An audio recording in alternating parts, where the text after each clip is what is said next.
La teoría de la seducción de Sigmund Freud. Es posible que los síntomas psicológicos tengan su origen en experiencias reales vividas en la infancia, o se trata más bien de algo que ocurre en la propia vida psíquica del sujeto. Hoy explicaremos la teoría de la seducción de Sigmund Freud. Si te interesa el psicoanálisis, suscríbete y activa la campanita para aprender más sobre psicoanálisis. Vamos a adentrarnos en una de las teorías más controvertidas y decisivas en el desarrollo del pensamiento de Sigmund Freud, tal como aparece en sus primeros escritos clínicos y cartas, recogidos en las ediciones de Amorortu Editores. La llamada teoría de la seducción ocupa un lugar muy particular en la obra de Freud. No es una teoría que se mantenga estable a lo largo de su trayectoria, sino que pertenece a un momento específico de su investigación, aproximadamente entre 1895 y 1897, y será posteriormente abandonada por el propio Freud. Para entenderla, es necesario situarnos en los inicios del psicoanálisis. En esa época, Freud está trabajando con pacientes histéricas y tratando de encontrar el origen de sus síntomas. Influido por su colaboración con Breuer en Estudios sobre la histeria, 1895, Freud parte de la idea de que los síntomas tienen una causa psíquica y que están ligados a experiencias pasadas. En este contexto, comienza a formular la hipótesis de que, en el origen de las neurosis, hay experiencias reales de carácter sexual sufridas en la infancia. Es lo que posteriormente se denominará teoría de la seducción. Según esta teoría, los síntomas neuróticos se originan en situaciones en las que un adulto o una persona mayor habría seducido al niño, es decir, lo habría expuesto a una experiencia sexual prematura que el niño no puede comprender ni elaborar. Freud sostiene en ese momento que estas experiencias dejan una huella psíquica que tiempo después da lugar a síntomas. En sus investigaciones, cree encontrar que muchos de sus pacientes relatan escenas de este tipo.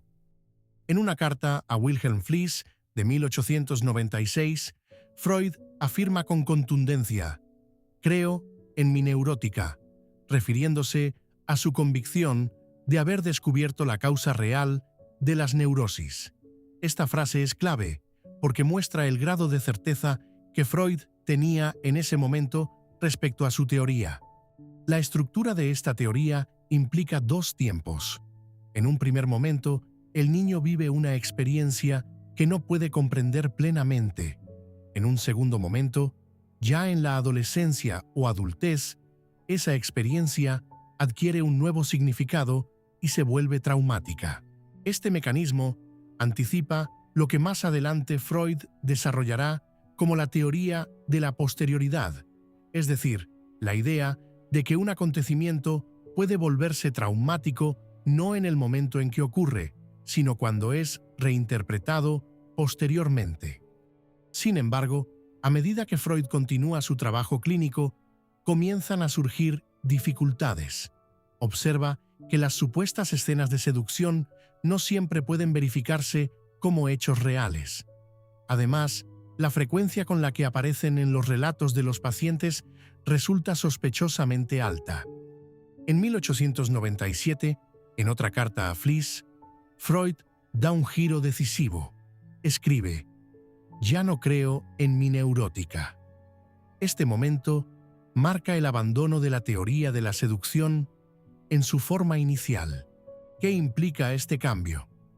Freud comienza a considerar que las escenas relatadas por los pacientes no son necesariamente recuerdos de hechos reales, sino que pueden ser fantasías. Esto no significa que sean irrelevantes, sino todo lo contrario. Las fantasías tienen un papel fundamental en la vida psíquica. Este giro es crucial porque desplaza el foco desde la realidad externa hacia la realidad psíquica. A partir de aquí, Freud desarrollará la idea de que el inconsciente está lleno de deseos, fantasías y conflictos que no dependen únicamente de experiencias reales. Este cambio dará lugar a una de las teorías más importantes del psicoanálisis, la teoría de la sexualidad infantil, desarrollada en 3 ensayos de teoría sexual, 1905. Freud pasa de pensar que el niño es una víctima pasiva de experiencias externas a concebirlo como un sujeto con una vida pulsional propia. Esto no significa que Freud niegue la existencia de abusos reales, sino que reconoce que no todos los relatos de seducción pueden interpretarse de manera literal. En este sentido, la teoría de la seducción, aunque abandonada, cumple una función fundamental en la evolución del pensamiento freudiano. Es un punto de transición que permite el desarrollo de conceptos más complejos. Para ilustrar esta teoría, podemos imaginar un ejemplo al estilo freudiano. Supongamos que una paciente presenta síntomas de angustia y dificultades en sus relaciones. En el curso del análisis, relata una escena en la que, siendo niña, una figura adulta tuvo una conducta inapropiada con ella. Desde la perspectiva de la teoría de la seducción, esta escena sería considerada el origen directo del síntoma. El trauma habría quedado fijado en el psiquismo y se manifestaría posteriormente. Sin embargo, tras el giro teórico de Freud, esa misma escena podría ser interpretada también como una fantasía que expresa deseos, conflictos o significaciones inconscientes. Lo importante no es solo si el hecho ocurrió, sino qué lugar ocupa en la vida psíquica del sujeto. Freud insiste en que el análisis debe centrarse en el sentido del relato, más que en su verificación histórica. En este punto, introduce una idea fundamental. La realidad psíquica tiene su propia lógica y su propio valor, independientemente de la realidad material. Este descubrimiento transforma radicalmente el psicoanálisis. En cuanto a las frases textuales, además de las ya mencionadas, Freud señala en sus trabajos que los síntomas están ligados a vivencias infantiles de contenido sexual, lo que refleja el núcleo de su hipótesis inicial.